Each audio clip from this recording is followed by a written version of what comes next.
नमस्कार, मैं हूं आपके साथ समर। आप देख रहे हैं इंडिया न्यूज का खास प्रोग्राम हेल्थ ओपीडी।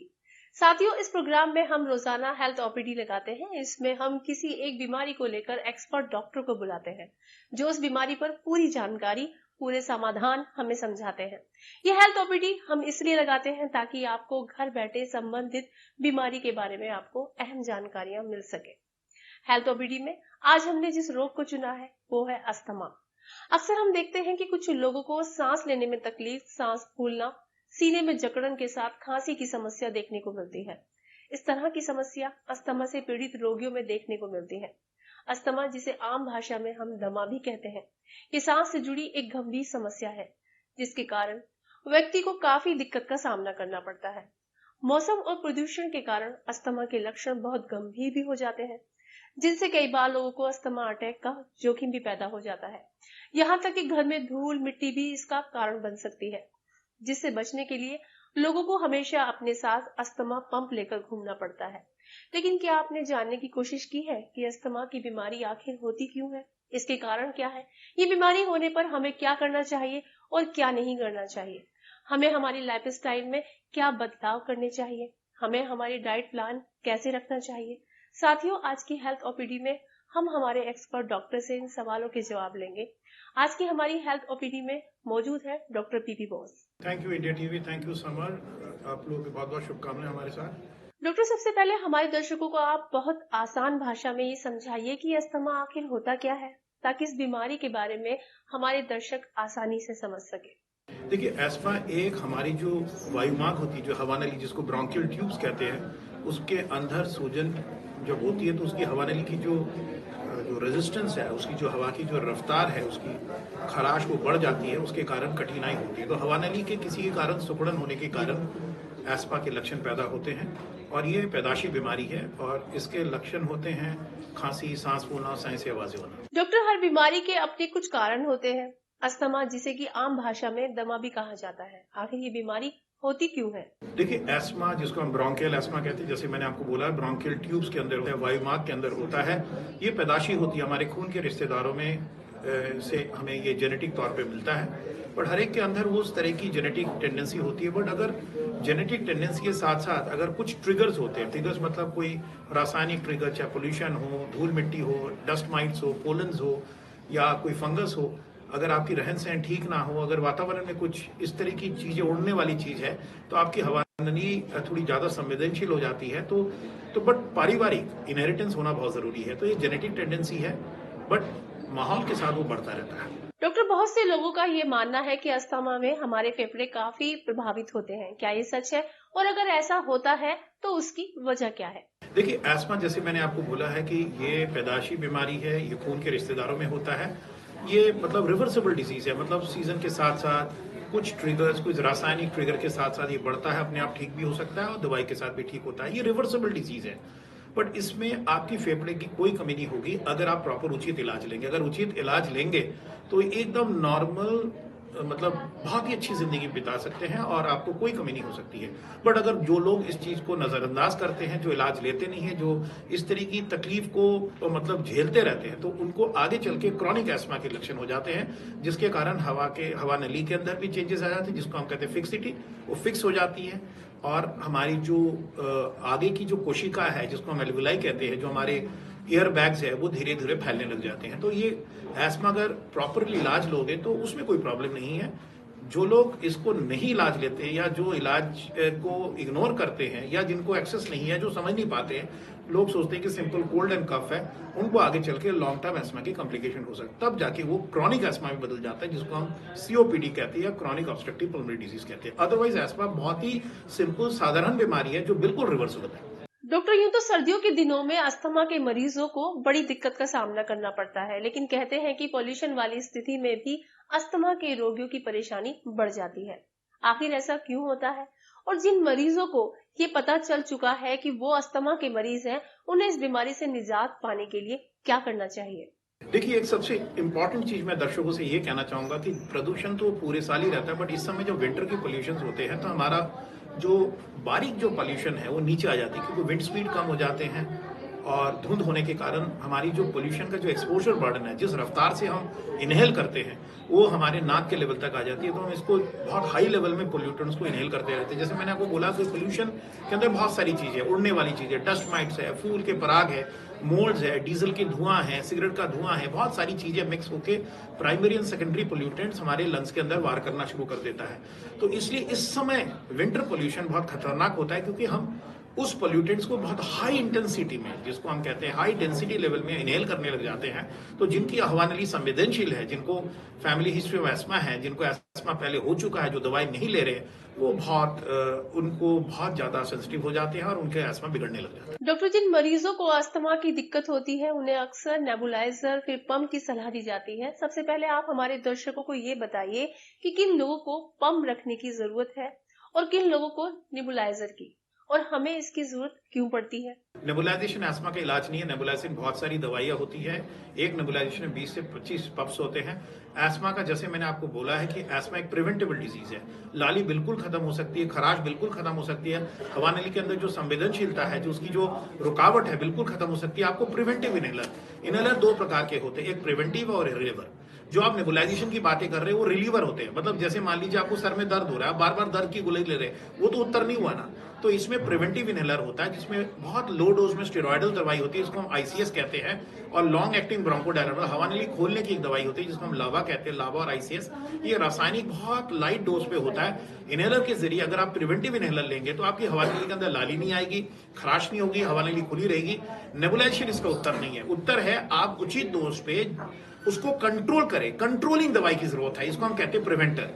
तो आप जरूर एक किसी पल्मोलॉजिस्ट या एस्मा विशेषज्ञ से मिलिए, जो आपको प्रिवेंटर दवाई के बारे में बताएगा, और प्रिवेंटर दवाई आप लेंगे तो बिल्कुल आप रिवर्सिबल डिजीज कर सकते हैं। ऑलरेडी 27 साल आपकी उम्र हो चुकी है, चीजें ये लेट हो चुकी है।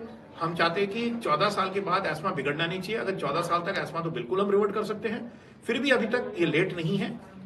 आप अगर प्रिवेंटिव इनहेलर लेंगे, प्रॉपर डोज पे लेंगे, तो आपकी नेबुलाइजेशन और ये सारी बातें खत्म हो सकती है। देखिए, नेबुलाइजर के बारे में हमारी बहुत ज्यादा रिजर्वेशन है, क्योंकि मैं देखता हूँ कि बहुत अब नॉर्मल तरीके से नेबुलाइजेशन की, बिकॉज नेबुलाइजेशन बहुत सारी दवाइयां होती है। एक नेबुलाइजेशन 20 पफ के बराबर होता है। जिस चीज के लिए आप नेबुलाइजेशन करते हैं वो एक स्पेसर के जरिए कम दवाइयों से रिलीव कर सकते हैं। हाँ, अगर आपको नेबुलाइजेशन की जरूरत पड़ती है, हम जैसे डॉक्टर जो पल्मोलॉजिस्ट अपने सेंटर में, हॉस्पिटल में यूज करते हैं, उसकी हाइजीन एक बहुत चीज होती है। घर पे कई बार उसकी सफाई प्रॉपर नहीं होती है, तो नेबुलाइजेशन के साथ साथ धूल मिट्टी चली जाती है। 10 में से 6 पेशेंट हमारे आईसीयू में भर्ती होते हैं, नेबुलाइजेशन इंड्यूस इन्फेक्शन होते हैं, निमोनिया हो जाता है, उसमें खर्चे बढ़ जाते हैं, लंग्स की कैपेसिटी कम हो जाती है।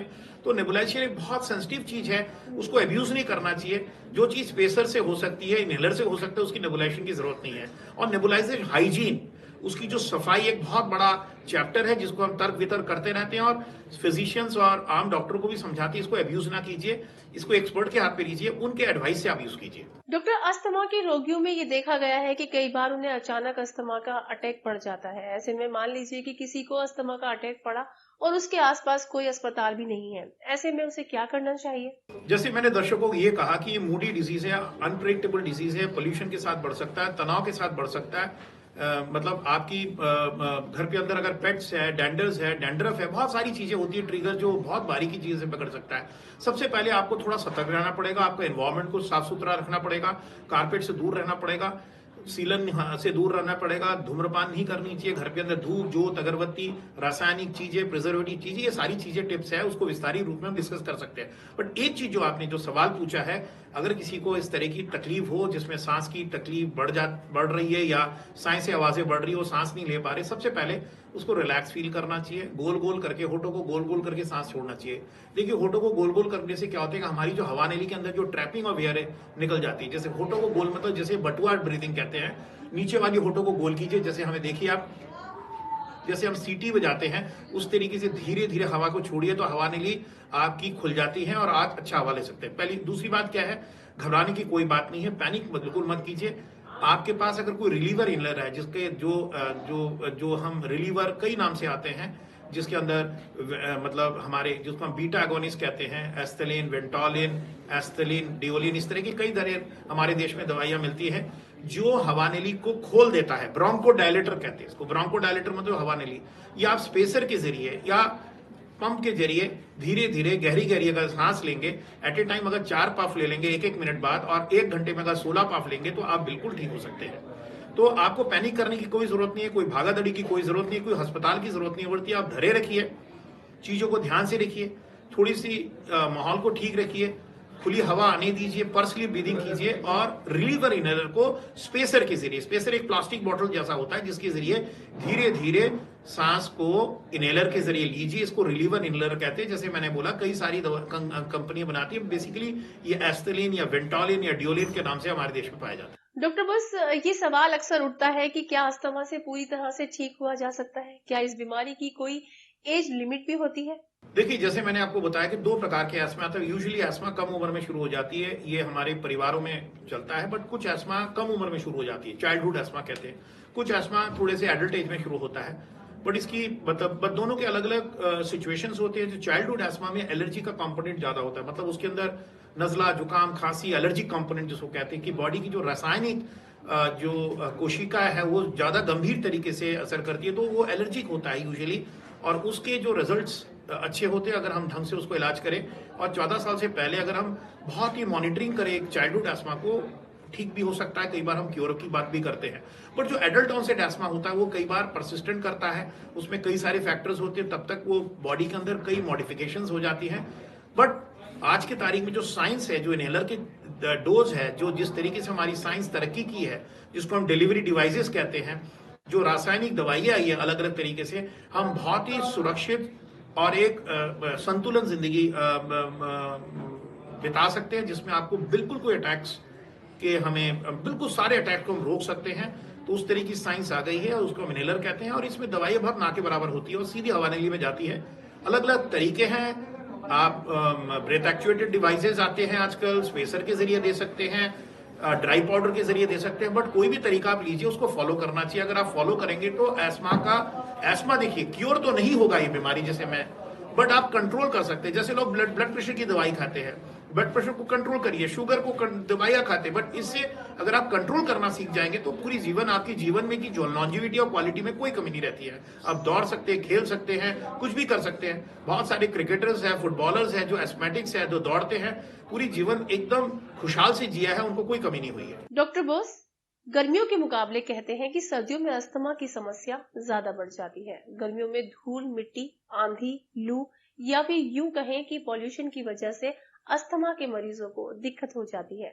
ऐसे में इससे कैसे बचा जा सकता है? यानी अस्थमा के मरीजों को अलग अलग मौसम में किन बातों की सावधानियां बरतनी चाहिए?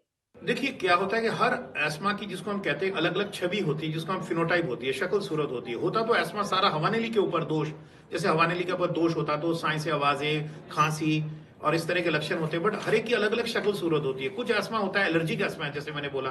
कुछ एस्मा गर्मियों में भी होती है, गर्मियों में ह्यूमिडिटी के साथ होती है। ह्यूमिडिटी मतलब जैसे मान लीजिए, जैसे रेन्स के बाद जो ह्यूमिडिटी होती है, उस समय एस्मा की ह्यूमिडिटी हमस एस्मा को खराब करता है। कोई विंटर के साथ होता है, क्योंकि विंटर के पोल्यूशन के साथ ट्रिगर करता है। कुछ एस्मा होते हैं पोलन रिलेटेड, जैसे पोलन आपने जैसे जो फूलों के जो रेणु होती है, पराग उड़ते हैं, वो वसंती ऋतु में भी उड़ सकते हैं और ये शरद ऋतु में भी उड़ सकते हैं। कुछ पोलेंस के साथ हो सकते हैं। कुछ मान लीजिए हमारे बाकी रासायनिक चीज आके ऑक्यूपेशन के साथ हो सकता है, जैसे मान लीजिए कोयले के खान में काम करते हैं, गन्ने के खेत में काम करते हैं, या बर्ड्स पालते हैं, या आपके, तो डिपेंड करता है कि आपका माहौल क्या है, आपका ऑक्यूपेशन क्या है, आप किस परिस्थिति में है।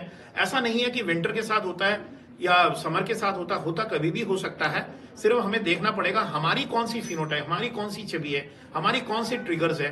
उसके लिए एक मीटर होता है जिसको हम कहते हैं ब्रेदोमीटर। एक छोटा सा ऐसा मीटर जैसा होता है, उस ब्रेडोमीटर से सुबह शाम अगर फूंक मारेंगे तो आपको पता चल जाएगा एक साल में कि आपकी डिप कब होती है। क्योंकि डिप होने, बहुत गंभीर डिप होने से पहले अगर थोड़ा सा भी अगर कंजेशन होने से, जैसे शुगर वालों के ग्लूकोमीटर से अपना शुगर चेक कर सकते हैं, वैसे हमारे पास पीक फ्लोमीटर है या ब्रेडोमीटर है, जिससे हम एस्मा को मॉनिटर कर सकते हैं। तो दर्शकों में यही कहना चाहूंगा, ऐसा नहीं है गंभीर एस्मा गंभीर बीमारी है या विंटर या गर्मियों में होता है। सिर्फ हर एक की अलग अलग पहचान है। आप देखिए कौन सी चीजें ट्रिगर करती है। कुछ फूड रिलेटेड भी हो सकती है, तो आपको अपनी चीजों के बारे में जानना चाहिए, सतर्क होना चाहिए और थोड़ा सा डिटेक्टिव प्ले करना चाहिए और डॉक्टरों से डिस्कस करके वो उसको प्लान करना चाहिए। डॉक्टर बोस, अब तो देखा गया है कि छोटे बच्चों को भी अस्थमा हो रहा है। हमारे दर्शकों को आप ये बताइए कि आखिर छोटे बच्चों को कैसे अस्थमा से बचाया जा सकता है। देखिए, जैसे मैंने आपको बताया कि बच्चा एक गोद के बच्चे को भी हो सकता है, ये जेनेटिक है, ये परिवारों में रन करता है। अगर बच्चों को एस्थमेटिक है तो सबसे पहले प्रॉपर एक्सपर्ट के साथ पल्मोलॉजी से मिलकर उनका एस्थमा का एक्शन प्लान करना चाहिए। बिकॉज जैसे मैंने बोला, ऐसा नहीं है कि बच्चों को एस्थमा है तो उसको इलाज नहीं करना चाहिए। आज की तारीख में हफ एंड पफ किट बच्चों का एक डिवाइस आ चुका है जिसके जरिए बहुत आसानी से हम दवाई को पहुंचा सकते हैं। बट उसके साथ साथ कुछ चीजें और भी मैं कहना चाहूंगा। कई बार हमने देखा कि बच्चों के आसपास में बहुत सारे ट्रिगर्स होते हैं जिसमें बढ़ जाता है। जैसे मान लीजिए बच्चों के साथ पेट्स होते हैं। पेट्स के साथ क्योंकि हम लोग स्वेट करते हैं, पेट्स अपने शरीरों को चाटते रहते हैं, उनकी जो थूक और बालों के साथ छोटे छोटे पार्टिकल्स बनते हैं, डेंडर। तो पेट के साथ बच्चे को नहीं पड़ने देना चाहिए अगर एस्थमेटिक हो। कुछ बच्चे सॉफ्ट टॉय से खेलते हैं, उसमें धूल मिट्टी अट्रैक्शन हो जाती है, उससे भी बिगड़ जाता है। कुछ लोग कारपेट में बैठे खेलते हैं, कारपेट के अंदर डस्ट होता है, उससे भी डस्ट माइट्स ये भी ट्रिगर करता है। कई बार मैंने देखा मदर स्पेशली नहाने के बाद बहुत ज्यादा पाउडर छिड़कते हैं, उससे भी वो हमारे लिए भी जाके ट्रिगर करता है। तो आपको ये सब चीजें ये ट्रिगर से बचाना चाहिए। धूप, अगरबत्ती, पाउडर, डैंडर, कारपेट डस्ट और बच्चों को एकदम फ्री रखना चाहिए ताकि फ्लो ऑफ एयर अच्छा हो। तो ट्रिगर के बारे में भी सोचना चाहिए। और कई बार थोड़े से बड़े बच्चे प्रिजर्वेटिव, कैंडी, चॉकलेट खाते, उससे भी बढ़ सकता है। तो मेरे ख्याल से अगर एस्थमा है तो एक्सपर्ट से कांटेक्ट कीजिए, उसकी प्रॉपर इलाज कीजिए और ट्रिगर से भी बचिए।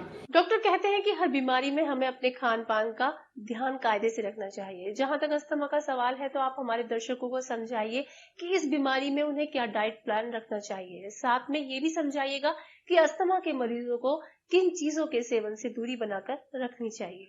देखिए, एस्मा या कोई भी अच्छी जीवन जीने के लिए आपको एक अच्छी डाइट की जरूरत पड़ती है। रादर मैं डाइट नहीं कहूंगा, न्यूट्रिशन करूंगा। आहार बहुत संतुलित होना चाहिए। जैसे हम 5 चीजों से बने हैं, 5 तंत्रों से बने हैं, हम 5 चीजों की जरूरत है: carbohydrate, protein, fat, vitamin, minerals and fibres. वैसे एक संतुलित आहार होनी चाहिए। बट कुछ चीजें ना होनी चाहिए एस्थमेटिक में, जैसे प्रिजर्वेटिव बेस्ड फूड्स, डब्बे वाली जूस, एरेटेड ड्रिंक्स, मेटाबाइल सल्फाइड, जो चाइनीज सॉस, ये सब एग्रेवेट कर सकता है। तो रासायनिक चीजें यूज नहीं करना चाहिए, वर्क वाली चीजें यूज नहीं करनी चाहिए, नॉर्मल नेचुरल फूड लेना चाहिए। और आहार तो इसको अवॉइड करना चाहिए। और कुछ चीजें हैं जिससे एक रासायनिक चीजें निकलती है जिसको हम कहते हैं सेरोटोनिन, वो एस्मा को एग्रेवेट कर सकता है। जैसे केला, अंगूर होता है, उसको अवॉइड कर सकते हैं। बट हर एक एस्मा की अलग पहचाने में ऐसी देखा जाए तो ऐसी कोई फूड की रेस्ट्रिक्शन जरूरत नहीं पड़ती। अगर आपको बहुत हाई एलर्जिक एस्मा है तो हम कई बार फूड एलर्जी टेस्ट करके पता करते हैं किससे एलर्जी है। बट जैसे मैंने आपको बताया कि अगर आप सिंथेटिक चीजें नहीं देंगे, एरेटेड चीजें नहीं देंगे, रासायनिक चीजें नहीं देंगे, एक संतुलित भोजन एस्मा के लिए अच्छा है और हर एक के लिए अच्छा है। कोई अलग स्पेसिफिक आहार की जरूरत नहीं पड़ती है। डॉक्टर बोस, कई बार ऐसा भी देखा गया है कि ज्यादा सीढ़ियां चढ़ने पर या फिर ज्यादा देर तक बोलने में भी अस्थमा के मरीजों की दिक्कत बढ़ जाती है। ऐसी स्थिति में आप क्या सजेस्ट करेंगे, उन्हें क्या करना चाहिए? अच्छी तरीके से कंट्रोल करेंगे तो रिवर्सिबल है। तो उसके अंदर बहुत अच्छी एक जीवन शैली के अंदर एक प्रोटोकॉल फॉलो, अनुशासित होना पड़ता है। ब्रीदिंग एक्सरसाइज अच्छी तरह चलेंगे, अगर धूम्रपान नहीं करेंगे तो एस्मा रिवर्सिबल है। बट मान लीजिए कोई एस्मा किसी कारण से बिगड़ गया, जो वो चीज हो नहीं पाई, चाहे उसके जीवन काल में बहुत सारी बातें ऐसी हुई जिसके कारण उसका वजन बढ़ गया, या धूम्रपान करते थे आज छोड़ गए, तो एस्मा कॉम्प्लिकेट कर गया। आप ऐसी स्थिति की बात कर रहे हैं, तब वो चीजें गंभीर हो जाती है। उसके लिए भी बहुत साइंस तरक्की कर चुकी है, उसमें भी अलग अलग दवाई आ चुकी है। बट सबसे इंपॉर्टेंट चीज मैं आपको कहूंगा कि अगर ऐसी स्थिति हो तो आप एक्सपर्ट से जुड़िए, ट्रीटमेंट को मॉडिफाई कीजिए। और जो मॉडिफिकेशन चीजें हैं, जैसे अगर मान लीजिए उनको एस्मा हो रहा है, प्रोफेशन ऐसा है, चढ़ना पड़ रहा है, उसमें उनको तकलीफ हो रही है, तो रिलीवर इनहेलर की जो बात मैंने कही है, एस्थिलीन, डिओलिन और ये जो वेंटोलिन तरीके की जो ब्रोंकोडायलेटर है जिसको हम बीटा एगोनिस्ट कहते हैं, जो इस तरह की इनहेलर आप जेब में रखिए। उसको कोई भी एक्टिविटी करने के बाद 2 पफ ले सकते हैं जिसकी आपकी हवा नली खुल जाती है और 5 से 6 घंटे आप संतुलन महसूस कर सकते हैं। तो रिलीवर इनहेलर को कैरी करना चाहिए। बट फिर भी मैं कहूंगा जो एस्मा बिगड़ जाता है, कोई समय के साथ बिगड़ता रहता है, उसमें बहुत सारी बातें होती है। हमें एक अच्छी लंग रिहेबिलिटेशन प्रोग्राम की जरूरत पड़ती है, एक ब्रीदिंग एक्सरसाइज की जरूरत पड़ती है, सपोर्ट की। हमें देखना पड़ता है कि कई बार हम सोचते हैं कि सांस फूल रही है, बट उसमें बहुत सारे वेरिएबल्स होते हैं। हो सकता है आपके उसके अंदर हीमोग्लोबिन कम है, उसको इंप्रूव करना चाहिए। क्योंकि सांस अगर आपकी डेफिशिएंसी है बॉडी के अंदर, न्यूट्रिशनल डेफिशिएंसी है, तो भी आपको लगता है कि वर्कलोड ज्यादा हो रहा है। कि अगर हीमोग्लोबिन कम है उसको इंप्रूव, महिलाओं में कई बार देखा एस्मेटिक हमारे पास आते हैं, पर उनके हमने लोहे का लेवल चेक किया, आयरन लेवल चेक किया, हीमोग्लोबिन चेक किया, वो बहुत कम होता है, उसको देखना चाहिए, आपके हाथ में है। तो आहार का बहुत बड़ा इंपॉर्टेंट है। कई लोग एक्सरसाइज नहीं करते हैं। धूप, अब जैसे क्लोज स्पेस में दुनिया काम कर रही है, क्लोज स्पेस से, उससे क्या होता है, धूप से आप दूर रहते हैं। जब धूप नहीं लगती है तो आपकी विटामिन डी कम होता है, विटामिन डी कमी होने के कारण मसल्स वीक हो जाते हैं, तो विटामिन डी का भी सेवन करना चाहिए। ये सारी चीजें लाइफस्टाइल की बातें हैं। ये फिटनेस होनी चाहिए, आइडल वेट होना चाहिए, वॉक करना चाहिए, और उसके साथ ब्रीदिंग एक्सरसाइज का बहुत इंपॉर्टेंट रोल है। और ये सारी चीजें बहुत इंपॉर्टेंट रोल प्ले करता हूं। मैं एक सिंपल चीजें मैं कहता हूं दर्शकों को जो कर सकते हैं, जैसे हमारे देश ये स्पिरिचुअलिटी में बिलीव करता है, डिवाइन, संग बजाना, जैसे कॉन्शियल बजाना, एक बहुत अच्छा लंग एक्सरसाइज है, इसको प्रैक्टिस करना चाहिए। बांसुरी बजाना, तो एनीथिंग जो लंग्स की एक्सपेंशन बढ़ाता है, जो लंग्स की जो एक्सेलेशन बढ़ाता है, सांस छोड़ने की प्रक्रिया बढ़ाता है, इसको प्रैक्टिस करना चाहिए। क्योंकि लंग्स के दो कंपोनेंट, सांस लेना, सांस छोड़ना।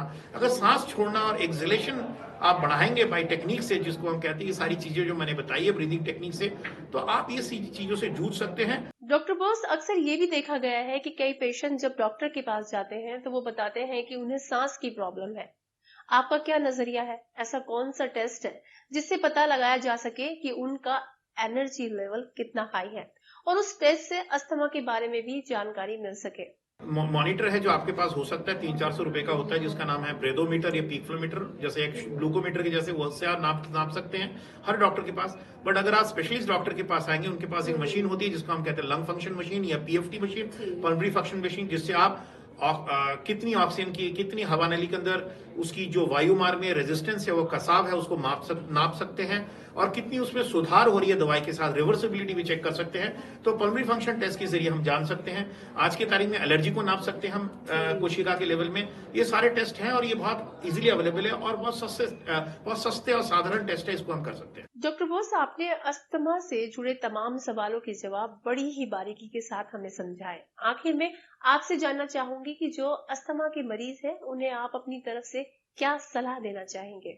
देखिए, मैं आपको ये कहना चाहूंगा कि कुछ चीजें अगर आप अपने आप को सांस संबंधित अनुशासन को बिलीव करेंगे, जैसे मैंने आपको बोला कि सुबह उठ के सूर्य किरण का उपभोग करना, ब्रीदिंग एक्सरसाइज करना, शंख बजाना, और सबसे इंपॉर्टेंट चीज है, अगर आप एक संतुलित भोजन लेंगे सुबह उठ के 5 चीजों का, उससे आपको लंग्स की मेटाबॉलिज्म इंप्रूव कर जाती है, उसको कर सकते हैं। और सबसे इंपॉर्टेंट चीज जो मैं आपको कहना चाहूंगा कि अगर आप एस्मेटिक है तो इनहेलर से बिल्कुल मत डेलिए। इनहेलर बहुत ना के बराबर दवाई होती है, वो अगर प्रिवेंटिव इनहेलर लेंगे तो आप एक नॉर्मल से भी अच्छी जिंदगी जी सकते हैं। और ऐसे कई सारे उदाहरण हैं जो लोग बहुत अच्छे किए, सिर्फ प्रिवेंटिव इनहेलर के कारण इन्होंने जिंदगी को बहुत खुशहाल जिया है। साथियों, आज की हेल्थ ओपीडी में डॉक्टर पीपी बोस ने अस्थमा से जुड़ी कई अहम बातों को हमें बारीकी से समझाया। यकीनी तौर पर ये जानकारी अस्थमा से जुड़े रोगियों के लिए बहुत मददगार साबित होगी। Doctor PP Bose, health OPD में अपना कीमती समय देने के लिए आपका बहुत बहुत शुक्रिया। बहुत धन्यवाद।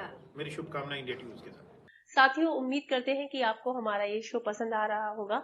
कल फिर हाजिर होंगे एक और नई बीमारी के समाधान के साथ। फिलहाल मुझे दीजिए इजाजत, लेकिन जाने से पहले आपसे एक गुजारिश, स्वस्थ रहिए, अपना खान पान ठीक रखिए, रोजाना एक्सरसाइज कीजिए और अपनों का ख्याल रखिए। नमस्कार।